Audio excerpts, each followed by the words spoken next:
пайгамбарыбыз айткан нерсе бар. Инсан эки нерсенин кадырын билбейт дейт. Биринчиси өзүнүн ден соолугунун кадырын, анан экинчиси бош өткөзгөн убактысын. Демек, инсан сен менен мен, сиздер менен биз ушул эки нерсеге көңүл бурушубуз керек болот экен. Биринчиси ден соолугубузга. Алымдар айтат, ден соолукка мамиле кылууда ага аяр мамиле кылуу, аны кароо, ага дары берүү бул некен жеке парз. Эгер кимде ким дарысы бар болуп турса, ошол дарысы турса деле, дары ичпей өлүп кете турган болсо, ал некен кыяматта сурагы оор болот анын. Демек, дары жөнүндө келет экенбиз. Пайгамбарыбыз эмне деген десе, анан ошондон китабын тип дарыгерлик деген китепке келет экенбиз. Көрдүк андай нерсе? Шариятыбызда дарылануу жөнүндө келгенде пайгамбарыбыздын сахабалар сурайт экен. Я Расулулла, биз дарыланып, дары иче турган болсок, тагдырга каршы келбейби десе, пайгамбар жок деген. Дарылар ичкиле, дарылангыла. Дагы бир жерде болсо Айша энебизге пайгамбар саллаллаху алейхи вассалам айтып атат, Куран менен дарыласың бу аял. Башка нерсе менен кылбасын деди. Бир кемпир келип, мындай жана ырым-жырым кылып атканда пайгамбар саллаллаху алейхи вассалам, "Бул эмне кылып атат?" десе, айтып аткан, бул жахилат доорунда дагы адамдарды келип ырым-жырым кылып, гиринелеп бар го жанагындай. Гиринелеп деп койгурчу, гиринелеп жанагындай бир кагаз менен, нам менен сук-суктап, ушундай кылып аткан экен. Пайгамбарыбыз айтып аткан, бул аялга айтып кой, Куран менен кылсын деп. Куран менен гиринелесин деди. Башка сөз айтпа, ширк боло турган сөз айтып салбасын. Андан кийинки бир жерде болсо пайгамбар айтат, Куран менен дарылагыла, Куран менен дарылангыла деди. Демек, бул жерден белгилүү болот экен, эмнекен Курандын дары экендиги. Жөн эле дары эмес, авалки окусаң дагы.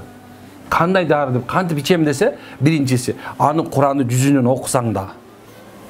Куранды уксаң дагы. Куранды ичсең дагы. Куранды жуунсаң дагы. Кандай нерсе? Куранды окутсаң дагы, окусаң дагы некен шифа экен. Алла Куранда "Ва нуназзилу Кур'ан ва шифа ва рахматул муъминин". Биз Куранды дейт, силерге түшүрдүк дейт. Силерге шифа үчүн. Десе алымдар кандай шифа десе, мындай көрүнгөн жагында да, көрүнбөгөн жагында да бар экен. Демек, Курандын шифа экендигине эч ким калетсиз, субханалла, катыи деген нерсе бар. Катыи деген бул неоспоримый, талашы жок болгон далил менен, Куран жана хадис менен Курандын шифа экендигин айтып атат. Демек, кээ бир адамдар мындай туура түшүнүш керек. Кээ бирде түшүнбөй эле, мисалы намаздан, орозодон, зекеттен ары чыкпаган адамдар эмнекен мындай бир нерсени эле астапыралла деген бар. Астагфирулла деле секирип онуп деле шек санап эле күмөн санат. Күмөн сананын кээ бирлери күнөө болуп эсептелет. Күнөө эмес, күмөн сананын кээ бирлери күнөө болуп эсептелет. Ден соолук жагына келе турган болсо, биринчи руханий жактан, ал эми азыркы мезгилдеги чоң профессорлор, окумуштуулар жөнүндө келе турган болсок, же болбосо ошол эле биз Западтын да коомдор, Батыштын, мейли башка бир мамлекеттин мындай азыркы мезгилде мындай динден тышкары болгон илим менен доказать этип жүргөндөрдүн айткан сөздөрү бар. Адамдын жан дүйнөсүн дарыламайын, анын сырткысын, денесин дарылаш мүмкүн эмес дейт. Дагы бир айтат, адамдын дейт, жан дүйнөсү жабыркамайын, анын денесине оор келбейт дейт. Демек, руханият, адамдын жан дүйнөсү, сиз менен биз кыргызда айтат, жан бакмак парз дейт.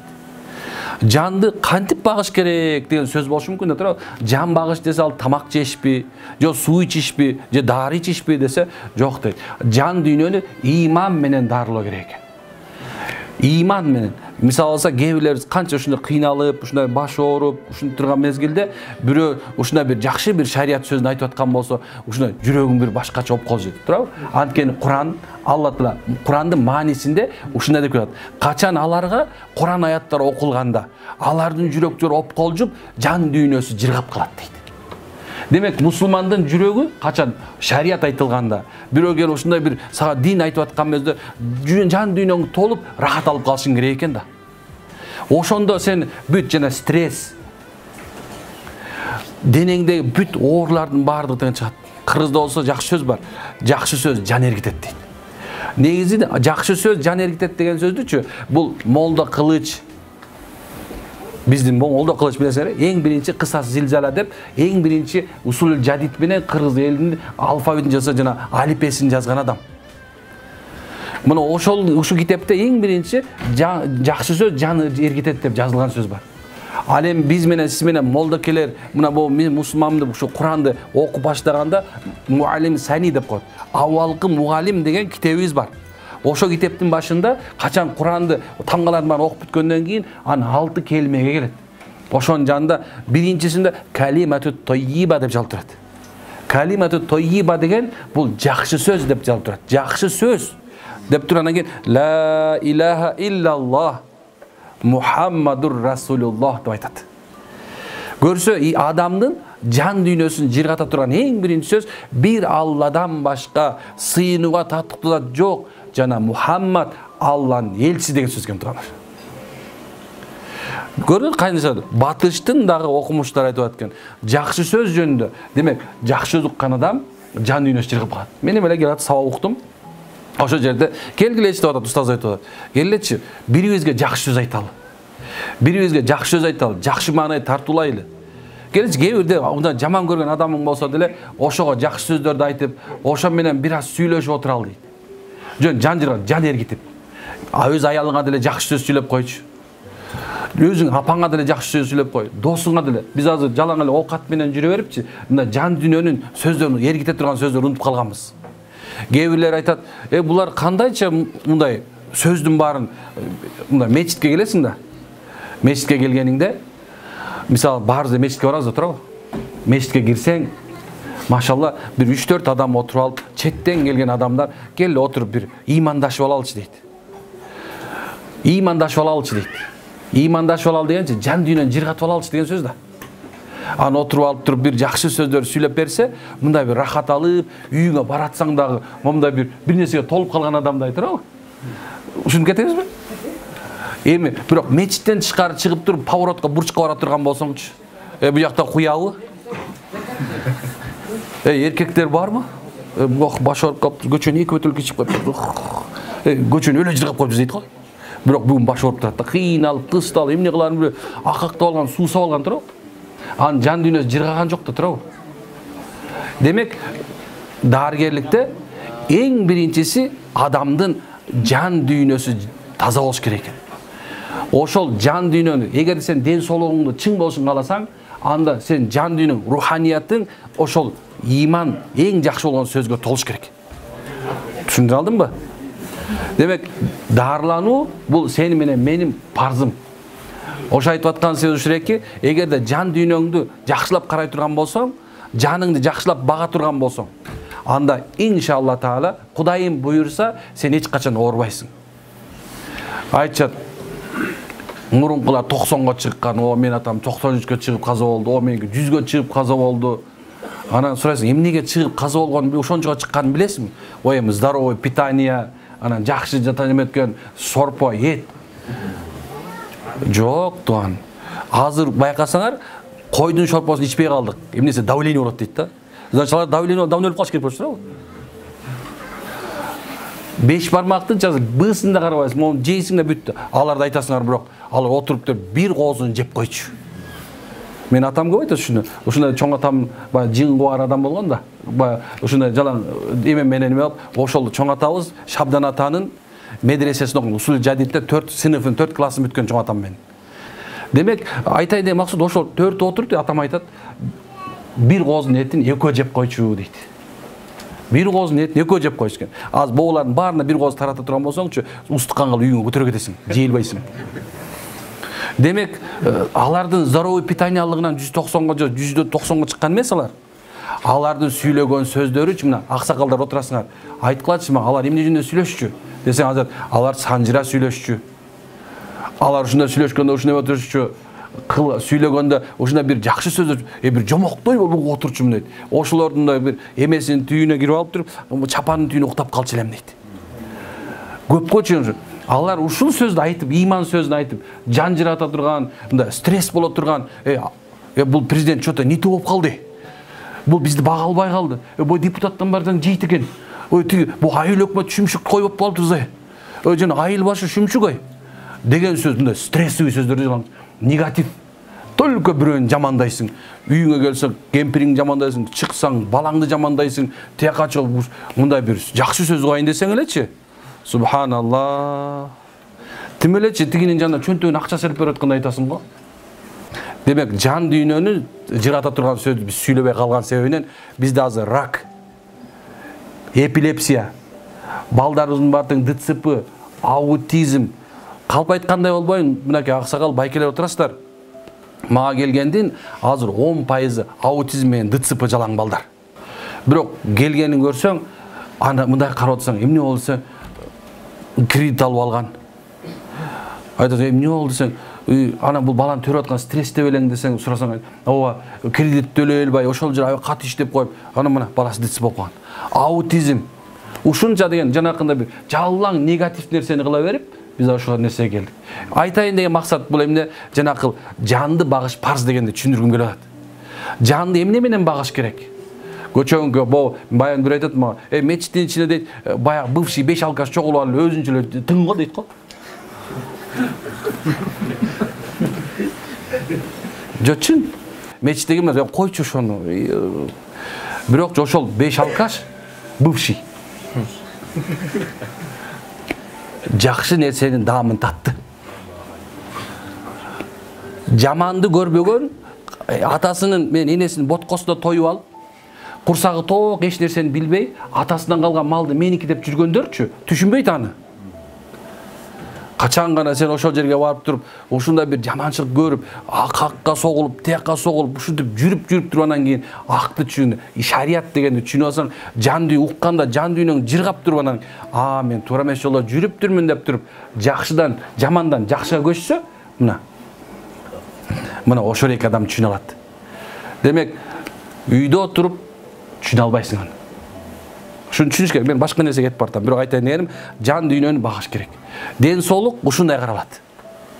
Демек, азыр мен сизге келгеним, ушул Куран аяттарды, шифа аяттар, руқияту шариа дейт. Шариаттагы тандалган ден соолукка өтө пайдалуу деп пайгамбарыбыз, сахабалардын табииндер, табаиндер, андан кийин аалымдар, андан кийинки ушул заман аалымдардагы ушуну окуган жакшы болот деген аяттарды окуп, жана пайгамбарыбыз көрсөткөн сүннөт тарикасында сиздерге пайгамбарыбыз үйрөткөн шариаттагы ден соолукка пайдалуу болгон дуаларды окуп, иншалла адамдарга мындай бир жанагындай шифаны каякта экенин билгизип коюш үчүн гана келдик. 30 жыл мурун биз эгемендикти алганбыз. Эгемендикти алганда бизде дин экендешип, көпчүлүктөрү жана көз ачыктарга барып калганбыз. Бүт баарыбыздан көз ачыктарга барып эле, ошолордун туура деле автобустарга түшүп алып эле, эмне кылганбыз? Мазардан мазар, мүрзөдөн мүрзө кыдырып, дагы деле бар ошолор. Кыдырып жүргөн айылдарыңарда деле бар азырчы. Ошол жанагында мазардан мүрзөдөн мүрзөгө барып эле, тиги олиянан бул тияка, тиги барынан арбака тигиндей кылдым дегендер толтура дагы эле. Ошолор айыл кыдырып, бая шариаттын чегинен чыгып, жин шайтандарды силер менен биздин өзүбүзгө киргизип, үйүбүзгө толтуруп, ар кайдан шамдарды жагып, жанакындай кылып тургандан кийин биздин бардыгыбызды ушул мезгилге алып келип койгон. Бирок динибиз келди, алхамдулилlah, шүкүр азыр. Эми азыр болсо туугандар, диндин ушунча бир деңгээлине жеттик. Азыр силерге мына аз айтып отурам, ушунун бар мойнуңарга алып отурасыздар азыр. Жок деген эч ким жок. Эмне үчүн дегенде, түшүнүк ушуга келди, деңгээл жетти эми. Раматыл устазыбыз, Чубак устаз азыр да түрү жүргөндөй, бар телевизордо, телефондорубузда дагы деле болсо сүйлөп атат. Анын айткан сөзү ачык чындык болгон себебинен. Эмне үчүн дегенде, ачык чындык мындай ачуу болот. Мында ачуу болсо да айтыш керек болот. Азыр биз бардыгыбыздан жабыркадык. Бирок ыйман келсе деле, кээ бирлер тоң моюндуп кабыл албай атат. Тоң моюндук. Куранда еврейлер жөнүндө, жөөттөр жөнүндө айтат. Алар ey Muhammed дейт. Сени энесинен да жакшы, энеси баласын тааныгандан да жакшыраак билишет. Бирок алардын тоң моюндугу сага ыйман келишке апарбайт дейт. Биз азыр шариятыбызды ушундай тааныдык, билдик. Бирок тоң моюндан атабыз дагы делечи. Эми 2 жылдан кийин окуйм дейт азыр. 60ка чыкканда окуйм. Эми жетишермин, канча жетишесиң? Демек келгиле урматтуулар. Тоң моюн болбойлу. Биздин улутубуз кыргыз. Динибиз ислам. Китебибиз Кур'ан. Пайгамбарыбыз Мухаммад Мустафа саллаллаху алейхи ва саллам. Биздин ата-бабабыз дайыма жаттым тынч, жаздыгым кенч. Тилим иман, тилегеним Кур'ан деп жашаган. Такыр эч нерсе болбой калган мезгилде ушул нерсени үйрөткөн бизге. Үйрөнгөнсүңөр ушуну. Айткандыр туурабы? Үйрөнгөнсүңөр да. Ошентип, мисалы алса, орозо күндөр биз деген такыр болбой калбасын, орозону адамды унутуп калбасын деп, биз деген жанагы орозодо эмне айтабыз? Жарамазан айткан. Жарамазан айтканбыз. 30 күндө бир келген орозожан деп. Карасаң, арабчасын айтылат, инна анзална фи лейлатил кадр деп биз кадыр сөзүн окуйбай калганбыз. Бирок жарамазан айтканбыз. Динибизди сактап калыш үчүн. Азыр мына бул жерде мен эмеде устаздардын бирөөсү кыргыздын 100дөй макалын тандап туруп, мен баянчы дамылган жанында отурдум. Устаздардын жанында отурсам айтат, 100дөй эмени кыргыздын макаллагын алып келип, анын ошол эки нерсени пайгамбарыбыздын хадисине салышканда, ошонун 100% ошого окшошуп келди дейт. Эми каяка качабыз ай, кыргыздар? Биз ата-бабабыз мусулман болгон. Ата-бабабыз мына биз айтып аткан нерсени айтып келген. Жанды жыргатып сөз айтып келген. Биз дагы деле болсо тоң моюнданып эле, жок мен кыргыз. Ой, кыргыз болсоң анда сен мусулман болчусуң. Биздин ар бир философиябыз, биздин ар бир кыймыл аракетибиздин бар ай, эектеги сакалыбыздан бери бул биздин ата-бабабыздан келген. Муну эмне дей аласың? Мен айтпайм, субхан баарына сакал кой, эгер кааласаң коюп ал, када деле барам, проблемасы жок.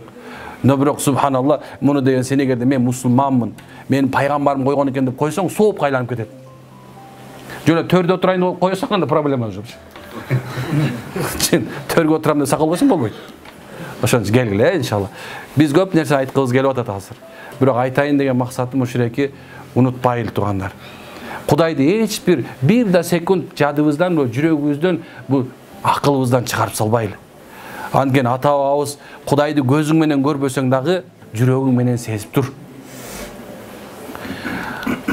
Пайгамбарым Мухаммад деп айттык. Биздин жадага азыр могунда тамак жеп, тамактын алдында кол жуушубуз да сүннөт. Пайгамбардын кылган иши. Тамактан кийин кол жууганыбыз да пайгамбардын сүннөт. Оозду чайкаганыбыз дагы. Илгеркилерди азым этпейм, бирок колду жууп туруп маасыга жанагы майды ачып койгон дагы сүннөт керек болсо эмнесин айтасыңар? Ошолордун балдары мен Мухаммед үммөтүмүн, Кудайдын кулу Мухаммеддин үммөтүмүн дегендин балдарынын ооздарынан арактын чууруп турушу, калптын чууруп турушу, падышасына жаман сөз айтып турушу, тандандагандарға акарат келтирип турушулугу, аксакалдарды сыйлабай турушулугу, имамдарыңарды сыйлабай турушуңар, бул кыргызчылык эмес. Бул маңкуртчулук. Ошол себебинен акыйкат ачуу. Биз айтсак кээ бирлер нерсени түшүнөр мүмкүн. Бул эмне деп атат? Жок, бул чындык ушундай. Кыргыздын бул биздин ата-бабабыздын жолу, бул ислам. Башкача нерсе жок. Мына ошол нерсе менен иншалла азыр вот тилим иман, тилегеним Кур'ан деп жаттасам, аттың ушу Кур'анды жаттап алсам, ушу Кур'ан менен ушу жаттап Аль-Фатиханы окусам, эми биз кайсын айтып атабыз азыркы заманда? Кайсы нерсени бул болмосо сакалчан жүргөн имамдарыңар, бууларыңарды сен туура эмес жолдосуң кантип айтасың ай? Мисалы кантип айтабыз? Ай, бул айткан чота илгерки окшобойт. Жок, сен илгеркини билбейсиң, ошон үчүн сен азыркыны жамандап атасың. Дин 1,5 миң жыл мурун кандай болсо, мына ошондой, эч өзгөрүү жок. Мына 1448-жылбы тамла? 1448-жыл быйыл. Хижри эсеби менен. Пайгамбар Меккеден Мединага көчкөнүнө 1448 жыл болду. Ошондо пайгамбар кандай дин алып келген болсо, эч бир өзгөрүш жок. Мына сиз менен биз айтып аткан нерсе ушундай. Болгон мен сиздерге башка аалым дамыларын айырмалап, мен аалым дамыл эмесмин, чоң илимим жок. Ошондо кыргызча түшүндүрүп берүүгө аракет кылып атам. Кыргызга кыргызча. 1448 жыл мурун пайгамбар кандай түшүндүрсө бизге, мына ошондой. Башкача жок.